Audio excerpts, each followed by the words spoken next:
नमस्कार, स्वागत है आप सभी का। मैं हूं आपके साथ अमृता चौरसिया। इस वक्त की अहम खबरों के साथ करेंगे बुलेटिन की शुरुआत, लेकिन उससे पहले बात कोविड महामारी से बचाव की। कोरोना महामारी के खिलाफ पूरा देश एकजुट होकर लड़ रहा है। आप भी हमारे साथ सुरक्षा और बचाव के एहतियाती उपायों का संकल्प लें। अपना मास्क अच्छी तरह से पहने, 2 गज की दूरी का पालन करें, सुरक्षित दूरी बनाए रखें, साथ ही अपने हाथों को बार बार धोएं।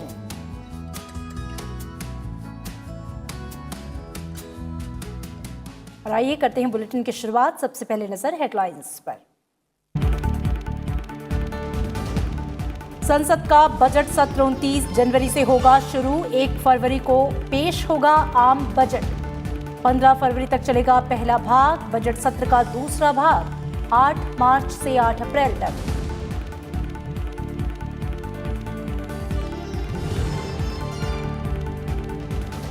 उत्तर प्रदेश विधान परिषद की 12 सीटों पर चुनाव का ऐलान। बिहार में 2 और आंध्र प्रदेश में 1 विधान परिषद सीट पर भी होगा उपचुनाव। 11 जनवरी को अधिसूचना और 28 जनवरी को वोटिंग।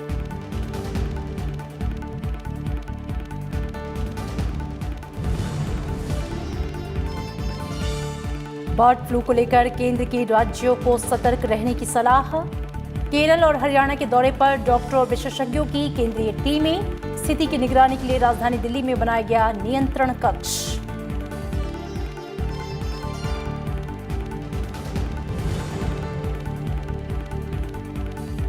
भारत ने श्रीलंका को दिया कोरोना वैक्सीन मुहैया कराने और आर्थिक चुनौतियों से निपटने में मदद का भरोसा। विदेश मंत्री एस जयशंकर की श्रीलंका के विदेश मंत्री के साथ कोलंबो में बैठक। विकास, समानता, न्याय और सुरक्षा के मुद्दे पर तमिलों के लिए की गई प्रतिबद्धताओं को पूरा करने की अपील।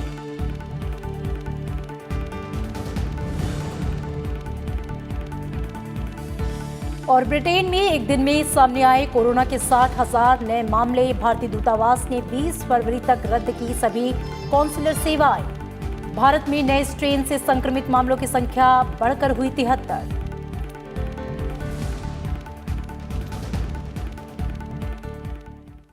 संसद का बजट सत्र 29 जनवरी से शुरू होने जा रहा है। बजट सत्र 2 हिस्सों में आयोजित होगा। सत्र के दौरान कोविड-19 से जुड़े सभी दिशा निर्देशों का पालन किया जाएगा। 29 जनवरी से शुरू हो रहे बजट सत्र का पहला भाग 15 फरवरी तक चलेगा, जबकि दूसरा भाग 8 मार्च से 8 अप्रैल तक चलेगा। बजट सत्र के पहले भाग के पहले दिन यानी कि 29 जनवरी को राष्ट्रपति रामनाथ कोविंद का अभिभाषण होगा। इसके बाद आर्थिक सर्वेक्षण पेश किया जाएगा। राज्यसभा और लोकसभा में राष्ट्रपति के अभिभाषण पर धन्यवाद प्रस्ताव पर चर्चा भी बजट सत्र के पहले हिस्से में होगी। 1 फरवरी को संसद में आम बजट पेश किया जाएगा। इस बार बजट सत्र में शून्यकाल और प्रश्नकाल की कार्यवाही भी आयोजित की जाएगी, जबकि मॉनसून सत्र में प्रश्नकाल की कार्यवाही नहीं हुई थी। केंद्रीय संसदीय कार्य मंत्री प्रहलाद जोशी ने कहा कि सरकार की मंशा बजट सत्र को बिना अवरोध के पूरा कराने की है। उन्होंने कहा कि कोई भी आपातकालीन बिल या अध्यादेश लाने पर सरकार गंभीरता से विचार कर फैसला लेगी। From 29th of January, budget session will commence, and first part of it will conclude on 15th of February. And in the first half, normally budget and President address will be there, and on discussion on President address and discussion on budget. And if there are any emergency bill or ordinance, that also we will prefer to take. And whatever the other issues, if at all, as it is normally in the first phase, in President's thanks-going motion to the President and the budget, anything can be discussed.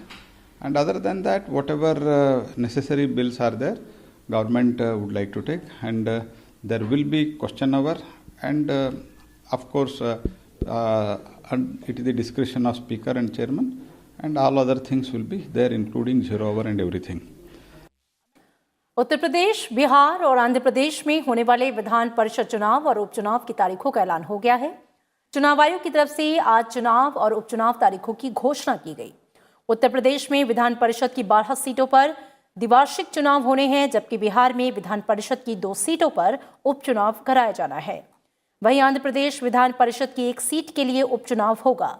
इन सभी राज्यों के विधानसभा के सदस्य विधान परिषद की सीटों के लिए होने वाले चुनाव और उपचुनाव में नए सदस्यों का चुनाव करेंगे। द्विवार्षिक चुनाव और उपचुनाव के लिए अधिसूचना 11 जनवरी को जारी होगी। नामांकन दाखिल करने की आखिरी तारीख 18 जनवरी है। नामांकन पत्रों की जांच 19 जनवरी को होगी और 21 जनवरी तक नाम वापस लिए जा सकेंगे।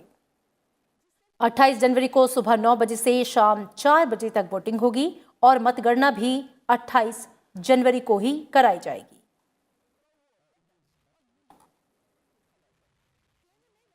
उत्तर प्रदेश में विधान परिषद के जिन सदस्यों का कार्यकाल खत्म हो रहा है, उनमें डॉक्टर दिनेश शर्मा, अहमद हसन, आशु मलिक, धर्मवीर सिंह, अशोक, प्रदीप कुमार जाटव, रमेश यादव, रामजतन, लक्ष्मण प्रसाद आचार्य, वीरेंद्र सिंह, स्वतंत्र देव साहब सिंह सैनी शामिल हैं। इन 11 सदस्यों का कार्यकाल 30 जनवरी को पूरा हो रहा है। 12वां नाम नसीमुद्दीन सिद्दीकी का है, जिनकी सदस्यता 22 फरवरी 2018 से अयोग्य घोषित की गई थी। विधान परिषद के सभापति के आदेश पर पिछले साल जुलाई में नसीमुद्दीन सिद्दीकी की सदस्यता खत्म की गई। वहीं बिहार में पूर्व उप मुख्यमंत्री सुशील कुमार मोदी और विनोद नारायण झा के हटने के बाद से दोनों सीटें खाली हुई हैं। सुशील कुमार मोदी का कार्यकाल 6 मई 2024 तक और विनोद नारायण झा का कार्यकाल 21 जुलाई 2022 तक था। आंध्र प्रदेश में पोथुला सुनीता की विधान परिषद की सदस्यता से इस्तीफा देने के बाद ये सीट खाली हुई। पोथुला सुनीता का कार्यकाल 29 मार्च 2023 तक था।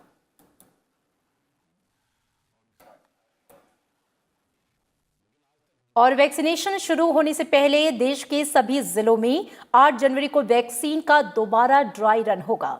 इससे पहले गुरुवार को केंद्रीय स्वास्थ्य और परिवार कल्याण मंत्री डॉक्टर हर्षवर्धन ने सभी राज्यों के स्वास्थ्य मंत्रियों के साथ अहम बैठक होगी। इस बार सभी राज्यों और केंद्र शासित प्रदेशों के 700 से ज्यादा जिलों में एक दिन में ड्राई रन किया जाएगा। इसमें 1.7 लाख वैक्सीनेटर और 3 लाख वैक्सीन टीम के सदस्य शामिल होंगे। इससे पहले 28 और 29 दिसंबर को देश के 4 राज्यों में कुछ जगहों पर किया गया था और इसके बाद से 2 जनवरी को पूरे देश के सभी जिलों में पहला ड्राई रन किया गया। भारत में 2 वैक्सीन को आपातकाल इस्तेमाल की इजाजत मिल चुकी है। सरकार की ओर से सबसे बड़े टीकाकरण अभियान की तैयारी की जा रही है। सरकार ने साफ कर दिया है कि पहले चरण में हेल्थ वर्कर और फ्रंट लाइन वर्कर को टीके लगाए जाएंगे। इसके लिए स्वास्थ्य मंत्रालय की ओर से विस्तृत रूपरेखा तैयार कर ली गई है।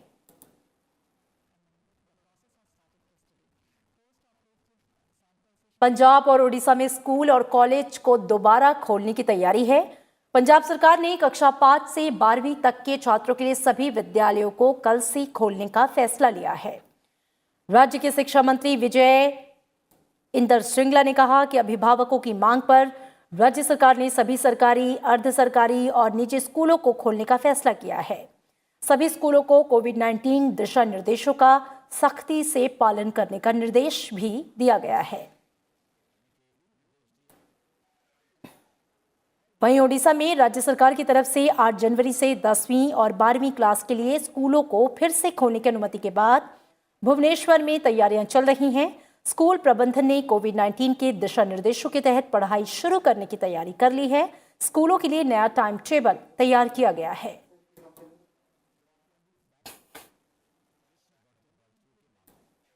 और भारत में अब तक करीब 1 करोड़ लोग कोरोना के खिलाफ जंग जीत चुके हैं, जो कि दुनिया में अन्य देशों की तुलना में सबसे ज्यादा ठीक होने वाले मरीजों का आंकड़ा है। वहीं संक्रमित मामलों की कुल संख्या में केवल 2.19% सक्रिय मामले शेष बचे हैं। फिलहाल देश में करीब 2,27,000 सक्रिय मामले हैं। कोरोना महामारी से देश में होने वाले मौतों की संख्या में लगातार कमी आ रही है। रोगियों की तत्काल पहचान, उन्हें तत्काल आइसोलेशन में भेजा जाना और अस्पतालों में भर्ती मरीजों के समय पर क्लिनिकल प्रबंधन से ही सफलता मिली है। पिछले 12 दिनों में प्रतिदिन होने वाली मौतों की संख्या 300 से नीचे दर्ज की गई है। पिछले 7 दिनों में देश में प्रति 10 लाख की आबादी पर सिर्फ 1 मौत दर्ज की गई है। यह उपलब्धि केंद्रीय सरकार की प्रभावी कोविड प्रबंधन और प्रतिक्रिया नीति के चलते हासिल हुई है। मंगलवार को कोरोना से जान गंवाने वालों की संख्या 264 रह गई है। इसके साथ ही अब तक हुई कुल मौतों का आंकड़ा 1.5 लाख के पार पहुंच चुका है। फिलहाल देश में मृत्यु दर 1.45% है। प्रतिदिन ठीक हो रहे मरीजों की संख्या प्रतिदिन सामने आ रहे नए मामलों की संख्या से अधिक हो रही है और इस तरह सक्रिय मामलों में गिरावट का रुख जारी है। मंगलवार को जहां 18,088 नए मामले सामने आए हैं, वहीं 21,314 लोग स्वस्थ हुए हैं। इस तरह सक्रिय मामलों की संख्या में 3,226 की गिरावट आई है। इसके साथ ही देश में कुल सक्रिय मामलों की संख्या 2,27,546 रह गई है, जो कि कुल मामलों का महज 2.19% है। वहीं ठीक हुए मामलों की संख्या बढ़कर 1 करोड़ के करीब पहुंच गया है। फिलहाल देश में रिकवरी रेट 96.36% है। ICMR के मुताबिक अब तक देश भर में करीब 17 करोड़ 74 लाख से अधिक नमूनों की जांच की जा चुकी है। वहीं मंगलवार को करीब 9,31,000 से ज्यादा नमूनों की जांच की गई है। Bureau report, Rajya Sabha TV. Bharat में कोरोना वायरस का नया स्ट्रेन बढ़ता जा रहा है। ब्रिटेन से फैले इस नए कोरोना वायरस स्ट्रेन के भारत में 2 नए मामले दर्ज किए गए, जिसके बाद से कुल आंकड़ा 73 पहुंच गया है। केंद्रीय स्वास्थ्य मंत्रालय के मुताबिक सभी संक्रमित लोगों को आइसोलेशन सेंटर में अलग अलग रूम में रखा गया है। रिपोर्ट के मुताबिक दिल्ली के NCDC में 8 और IGIB में 20 नए स्ट्रेन के मामले सामने आ चुके हैं। वहीं पुणे के NIV में 30, बेंगलुरु के निमहंस में 11, हैदराबाद की CCMB में 3 और कोलकाता के NCBG कल्याणी में 1 मामला दर्ज किया गया। मंत्रालय ने बताया है कि इन लोगों के संपर्क में आए सभी लोगों को ट्रेस किया जा रहा है। अन्य नमूनों का जीनोम सीक्वेंसिंग किया जा रहा है और हालात पर कड़ी नजर रखी जा रही है।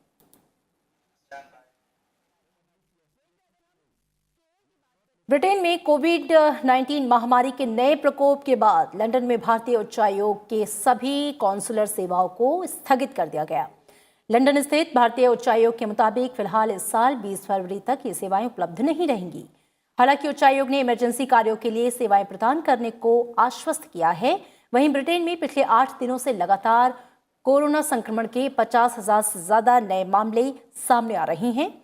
यहां पिछले 24 घंटों में 60,000 कोरोना के नए मामले आए हैं और 830 लोगों की कोविड की वजह से मौत हुई है। ब्रिटेन में अब तक 27.74 लाख से ज्यादा लोग संक्रमित हो चुके हैं। यहां कोरोना के नए स्ट्रेन को कंट्रोल करने की कोशिश जारी है। हालात को देखते हुए अमेरिका में पिछले 24 घंटे में कोरोना संक्रमण के 2,22,000 से ज्यादा नए मामले सामने आए, जबकि रिकॉर्ड 3900 से ज्यादा लोगों की मौत हुई।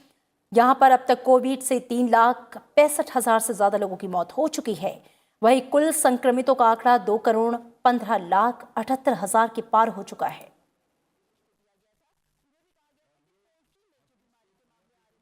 कोविड-19 महामारी के बीच भारत में हुए वैक्सीन निर्माण के बाद से आपसी सहयोग को बढ़ाने के उद्देश्य से आज प्रधानमंत्री नरेंद्र मोदी और जर्मनी की चांसलर एंजेला मर्केल के बीच वीडियो कॉन्फ्रेंसिंग के जरिए वार्ता हुई।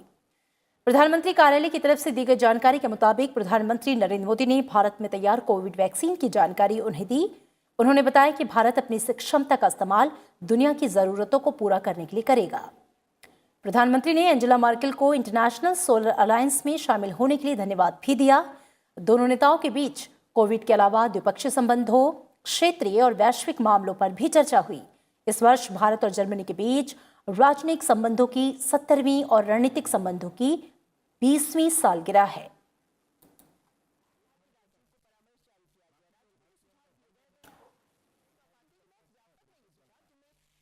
प्रधानमंत्री नरेंद्र मोदी कल सुबह western dedicated freight corridor new Rewari new Madarkhand राष्ट्र को समर्पित करेंगे।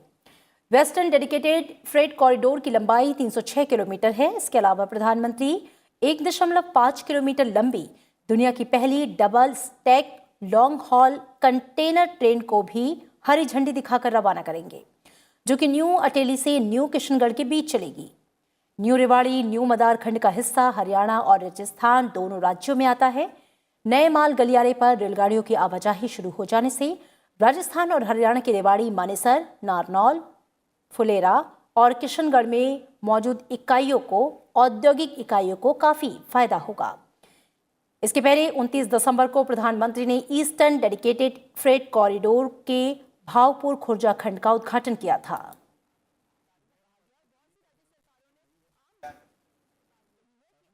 कोविड संक्रमण के मामलों में मेडिकल ऑक्सीजन की निर्बाध और पर्याप्त आपूर्ति सुनिश्चित करने के 162 मेडिकल ऑक्सीजन संयंत्र लगाने की तैयारी है।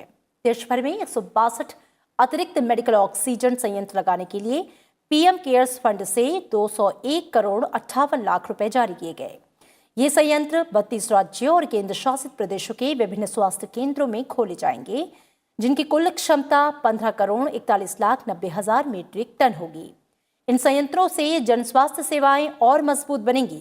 साथ ही मेडिकल ऑक्सीजन की आपूर्ति किफायती दरों पर प्रभावी तरीके से की जा सकेगी। परियोजना की कुल लागत में से 137 करोड़ 33 लाख रुपए संयंत्र तैयार करने और 64 करोड़ 25 लाख रुपए वार्षिक रखरखाव पर खर्च किए जाएंगे। स्वास्थ्य और परिवार कल्याण मंत्रालय के तहत आने वाले स्वायत्त शासी निकाय केंद्रीय चिकित्सा आपूर्ति भंडार तैयार ऑक्सीजन की खरीद करेंगे।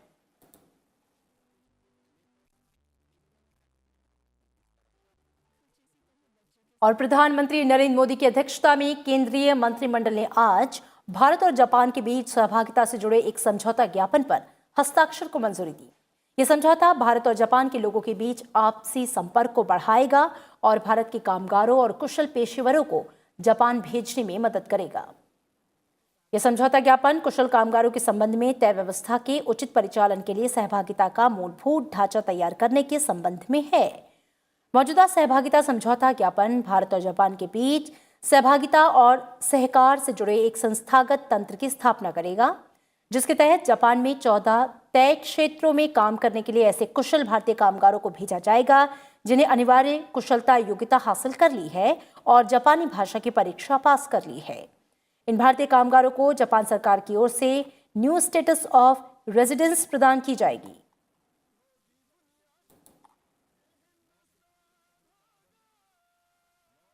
केंद्रीय कृषि मंत्री नरेंद्र सिंह तोमर ने यह उम्मीद जताई है कि किसान संगठनों से शुक्रवार को होने वाली वार्ता में कृषि कानून पर विवाद का समाधान निकल जाएगा। केंद्रीय मंत्री ने कहा कि सरकार किसानों की भलाई के लिए वचनबद्ध है। भारत सरकार देश के समस्त किसानों के प्रति और उनके हितों के प्रति पूरी तरह प्रतिबद्ध है। इसलिए जो किसान कृषि सुधार बिलों के समर्थन में आते हैं, हम उन्हें भी मिलते हैं। जो विरोध में है उनसे भी चर्चा सरकार निरंतर कर रही है। लेकिन समर्थन में भी काफ़ी बड़ी संख्या देश भर से आ रही है। हम उन्हें मिल भी रहे हैं, वो पत्र भी लिख रहे हैं, फ़ोन पर भी बात कर रहे हैं। उन सबका स्वागत भी है, आभार भी है और मैं पूरी तरह आश्वस्त भी हूँ कि किसान यूनियन जो आंदोलनरत हैं वो कृषि सुधार बिलों की भावना को समझेंगी और किसानों के हितों पर ध्यान देंगी और सकारात्मक रूप से चर्चा करके कोई न कोई समाधान जरूर निकालेंगी। केंद्र सरकार ने एवियन फ्लू से प्रभावित केरल और हरियाणा के लिए एक्सपर्ट टीम को भेजा है। एक्सपर्ट टीम्स में राष्ट्रीय रोग नियंत्रण केंद्र के विशेषज्ञ, राष्ट्रीय वायरोलॉजी संस्थान के प्रतिनिधि और कई जाने माने अस्पतालों के डॉक्टर शामिल हैं। ये टीम प्रभावित इलाकों में काम करेगी। साथ ही टीम राज्य में कोविड संक्रमण की स्थिति की समीक्षा करेगा। वहीं केंद्र ने निगरानी के लिए दिल्ली में नियंत्रण कक्ष स्थापित किया है। स्वास्थ्य मंत्रालय ने बताया है कि अब तक इस बीमारी का किसी मानव पर असर होने की खबर नहीं है। वहीं पशुपालन और डेयरी मंत्रालय ने बर्ड फ्लू से प्रभावित राज्यों के लिए परामर्श जारी किया है। इसमें पक्षियों की असामान्य मृत्यु दर पर नजर बनाए रखने को कहा गया है। साथ ही बीमारी के फैलाव को रोकने के लिए कार्य योजना बनाने का सुझाव दिया गया है। एवियन इन्फ्लुएंजा के करीब 5 स्टेट से रिपोर्ट हो चुका है। 1-2 जगह और शायद वो है, चूंकि प्रदेश सरकारों से 5 सरकारों से हमारे पास रिपोर्ट आ चुकी है। हिमाचल, हरियाणा, राजस्थान, मध्य प्रदेश और केरला से ये रिपोर्ट आ चुकी है। और इसमें अभी तक की एक तरह से कह सकते हैं हरियाणा से रिपोर्ट है, पोल्ट्री में फैल रही है, नहीं तो वाइल्ड जो बर्ड्स हैं उनमें है। प्रिवेंटिव मेजर जो करते हैं, कोई ट्रीटमेंट तो इसका है नहीं, लेकिन सावधानी बरतें सभी प्रदेश सरकारें और जो उनका डिस्पोजल ठीक हो बर्ड्स का जो मर चुकी हैं, और उसको किसी तरह से मूवमेंट रेस्ट्रिक्ट किया जाए बर्ड्स का इस समय पे। केरल के अलप्पुझा और कोट्टायम में एवियन इन्फ्लुएंजा का H5 N8 स्ट्रेन मिलने के बाद से यहां पक्षियों को मारने का काम शुरू हो गया है। इसके लिए कंट्रोल रूम और क्विक रिस्पांस टीम बनाई गई है, जो कि लगातार हालात पर नजर बनाए हुए है। केरल में बर्ड फ्लू के मामले सामने आने के बाद से कर्नाटक और तमिलनाडु सावधानी बरत रहे हैं। वहीं राजस्थान और हिमाचल में हजारों पक्षी मृत मिले हैं। यहां पर बर्ड फ्लू की पुष्टि के बाद संक्रमण को रोकने के उपाय शुरू किए गए हैं। वहीं जम्मू कश्मीर और हरियाणा ने अपने अपने राज्य में सैंपल्स की जांच करनी शुरू कर दी है। गुजरात के जूनागढ़ जिले में 53 पक्षी मृत पाए गए। पक्षियों के मृत पाए जाने की सूचना मिलने के बाद से वन विभाग सक्रिय हो गया है। वन विभाग ने मृत पक्षियों के शव को जांच के लिए भेजा है।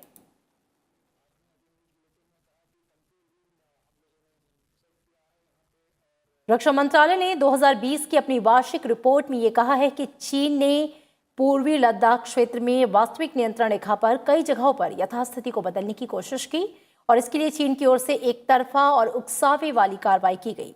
साथ ही अपरंपरागत हथियारों का इस्तेमाल किया गया, जिसका भारतीय सेना ने मजबूती के साथ जवाब दिया। भारत ने यह साफ साफ चीन को बता दिया है कि सीमा पर यथास्थिति में एक तरफा बदलाव लाने का कोई भी प्रयास अस्वीकार्य है और भारत अपनी संप्रभुता और क्षेत्रीय अखंडता की रक्षा के लिए प्रतिबद्ध है। रक्षा मंत्रालय ने अपनी सालाना समीक्षा में कहा है कि साल 2020 में पूर्वी लद्दाख में वास्तविक नियंत्रण रेखा पर विवाद के दौरान चीन ने अपरंपरागत हथियारों और उकसावे वाली कार्रवाई की। चीन की ओर से कई जगहों पर यथास्थिति बदलने और सैनिकों का जमावड़ा करने से दोनों देशों के बीच तनाव बढ़ा। गालवान घाटी में भारत की क्षेत्रीय अखंडता का बचाव इस साल हमारी सेनाओं की वीरता का बेमिसाल उदाहरण है, जिसमें भारत के 20 बहादुर सैनिकों ने सर्वोच्च बलिदान दिया और चीन की सेना को भारी नुकसान हुआ। स्थिति को देखने के बाद वायुसेना की मदद से भारतीय सेना को पूर्वी लद्दाख में LAC पर टैंक और तोप को तैनात करना पड़ा। मंत्रालय ने अपनी सालाना समीक्षा में कहा है कि सेना ने तैनाती में सहायता के लिए सड़कों, आवासों और पुलों का निर्माण किया है। ऊंचाइयों पर तैनात सैनिकों के लिए एडवांस विंटर स्टॉकिंग और सर्दियों की तैयारी पूरी हो चुकी है। चीनी सेना के किसी भी दुस्साहस का मुकाबला करने के लिए सैनिकों को अच्छी तरह से तैनात किया गया है। LAC पर मौजूदा तनाव के लिए चीन को जिम्मेदार बताते हुए मंत्रालय ने कहा है कि भारतीय सेना ने दोनों देशों के बीच सभी प्रोटोकॉल और समझौते को बनाए रखा है। साथ ही इस मुद्दे का सौहार्दपूर्ण ढंग से समाधान करने के लिए चीन के साथ बातचीत भी चल रही है और कोर कमांडर स्तर पर सैन्य वार्ता के कई दौर हो चुके हैं। Bureau report, Rajya Sabha TV. और इधर भारत ने श्रीलंका को कोविड-19 महामारी के बाद आर्थिक चुनौतियों से निपटने और कोरोना वैक्सीन मुहैया कराने का भरोसा दिया है। श्रीलंका की 3 दिवसीय यात्रा पर कोलंबो पहुंचे विदेश मंत्री डॉक्टर एस जयशंकर ने आज श्रीलंका के विदेश मंत्री से मुलाकात के बाद कहा कि कोविड महामारी ने दोनों देशों को और करीब से काम करने का मौका दिया। एस जयशंकर ने कहा कि तमिल अल्पसंख्यकों की एकजुटता, न्याय, शांति और गरिमा की उम्मीदों को पूरा करना कोलंबो के अपने हित में है। पड़ोसी पहले की नीति पर अमल करते हुए विदेश मंत्री डॉक्टर एस जयशंकर नए साल में पहली विदेश यात्रा पर मंगलवार को कोलंबो पहुंचे। उन्होंने राष्ट्रपति गोटाबाया राजपक्ष और प्रधानमंत्री महिंदा राजपक्ष से मुलाकात की। विदेश मंत्री ने श्रीलंका के विदेश मंत्री दिनेश गुणवर्धने के साथ प्रतिनिधिमंडल स्तर की वार्ता की। उन्होंने श्रीलंकाई नेतृत्व को तमिलों के मामले में प्रतिबद्धताओं को पूरा करने और श्रीलंका में तमिलों के लिए समानता, न्याय, शांति और सुरक्षा प्रदान करने पर जोर दिया। Our support for the reconciliation process in Sri Lanka is long-standing, as indeed for an inclusive political outlook that encourages ethnic harmony. It is in Sri Lanka's own interest that the expectations of the Tamil people for equality, justice, peace and dignity within a united Sri Lanka are fulfilled. That applies equally to the commitments made by the Sri Lankan government on meaningful devolution, including the 13th Amendment of the Constitution. विदेश मंत्री ने श्रीलंका की एकता, स्थिरता और क्षेत्रीय अखंडता के प्रति भारत की प्रतिबद्धता को दोहराया। साथ ही श्रीलंका के नेताओं के साथ रक्षा, सुरक्षा, समुद्री मामलों और मछुआरों के मुद्दों पर चर्चा की। विदेश मंत्री ने कोविड-19 महामारी से उत्पन्न बाधाओं का सामना करने में मदद करने के लिए श्रीलंकाई नेताओं को भरोसा दिलाया। श्रीलंका के विदेश मंत्री ने कोविड-19 महामारी के दौरान भारत के सहयोग की सराहना की। बैठक के दौरान भारत ने कोविड टीकों के लिए श्रीलंका के अनुरोध को स्वीकार किया। we are now looking at post-COVID cooperation, and I carry back with me Sri Lanka's interest in accessing vaccines from India, and I shared with the Honourable Foreign Minister that India sees, as Prime Minister Modi has said, India sees international cooperation in this area as its duty. During our talks, we focused on multiple areas of mutual cooperation in the identified sectors of the economy, finance, trade, commerce,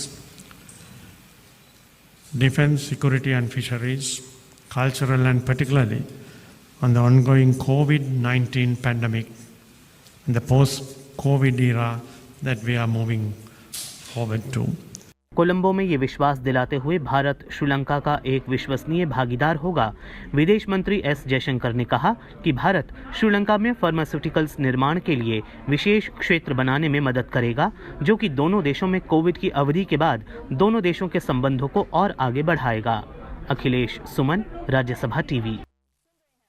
नई विज्ञान, प्रौद्योगिकी और नवाचार नीति का मकसद देश को शीर्ष 3 वैज्ञानिक महाशक्तियों में स्थान देने के लिए आत्मनिर्भरता दृष्टिकोण अपनाना है।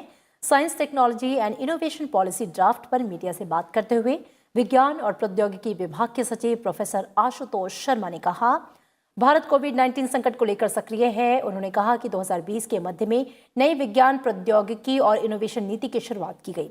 उन्होंने इसे भविष्य की मजबूत नींव बनाने की दिशा में उठाया गया सही कदम बताया। पिछले 6 महीने में लगभग 300 सलाहकार और 43,000 हितधारकों को इसमें शामिल किया गया है। It aims to basically create an end-to-end science, technology and innovation ecosystem which is inclusive, which is empowered, which would allow us to do relevant and quality science, technology and innovation, which would permeate every aspect of society. And in fact, we are starting right here. So all of us are actually stakeholders, equal stakeholders in this process, which is to take science, to take knowledge to every section which needs it, which wants it, and which would benefit by it. Delhi सहित UP, Haryana, Punjab और उत्तराखंड के कई इलाकों में तेज बारिश के साथ ओले गिरे, जबकि हिमाचल प्रदेश, जम्मू कश्मीर के इलाकों में बर्फबारी का दौर जारी है। बुधवार सुबह दिल्ली एनसीआर में तेज बारिश हुई। दिल्ली के दक्षिणी इलाके और गुरुग्राम के कुछ इलाकों में बारिश के अलावा ओले भी गिरे, जिससे मौसम में ठंडक और बढ़ गई। न्यूनतम तापमान गिरकर 7 डिग्री तक पहुंच गया। वहीं मौसम विभाग ने आने वाले दिनों में ठंडक बढ़ने का अनुमान जताया है। मौसम विभाग के मुताबिक दिल्ली एनसीआर में न्यूनतम तापमान गिरकर 2 डिग्री सेल्सियस तक जा सकता है। वहीं केंद्र शासित प्रदेश जम्मू कश्मीर में चौथे दिन बर्फबारी जारी रही। इससे जम्मू कश्मीर का संपर्क दूसरे राज्यों से कट गया। सड़कों पर से बर्फ हटाने का काम जारी है। रनवे पर बर्फ जमने से फिसलन हो गई और इसके बाद श्रीनगर जाने वाली और वहां से आने वाली सभी उड़ानें रद्द कर दी गई। मौसम विभाग ने राजौरी, उधमपुर, कुलगाम, गादरबल और कारगिल जिलों के ऊपरी इलाकों में हिमस्खलन के लिए येलो अलर्ट जारी किया है।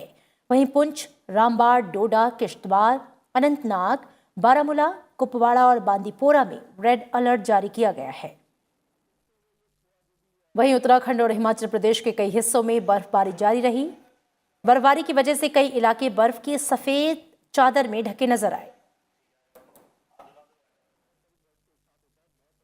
और इन तमाम खबरों के साथ इस बुलेटिन में इतना ही, लेकिन चलते चलते एक बार फिर आपसे अपील। कोरोना महामारी के खिलाफ पूरा देश एकजुट होकर लड़ रहा है। आप भी हमारे साथ सुरक्षा और बचाव के एहतियाती उपायों का संकल्प लें। अपना मास्क अच्छी तरह से पहनें, 2 गज की दूरी का पालन करें, सुरक्षित दूरी बनाए रखें, साथ ही अपने हाथों को बार बार धोएं।